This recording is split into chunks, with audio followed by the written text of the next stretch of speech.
Wow, this place kind of stinks, but anything with rugs usually has to go.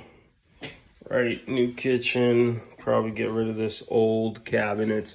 I think the biggest mistake that I see people make when it comes to renovating properties is like being too overzealous. It's easy to miscalculate the numbers. It's easy to be extremely overly optimistic where you think like, oh, I can get it done, I can make money, and I can get out of there. But I see people making a mistake when they're making this miscalculation where they're just thinking, maybe I know exactly what the work will be, but sometimes you really don't know until you rip the walls out. Sometimes you don't know how the property, you might have to carry it for much longer than you expected, waiting for permits and waiting for the city to work with you.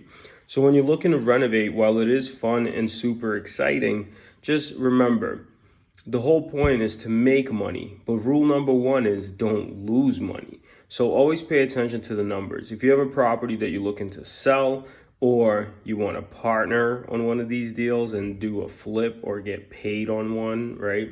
You know who to call. We can get it done. And if you're doing one, just make sure you measure it 10 times and cut once, as they say. So don't be overly optimistic. Just make sure your end after repair value number is fairly conservative. That way you eliminate more mistakes and it might have a bigger upside.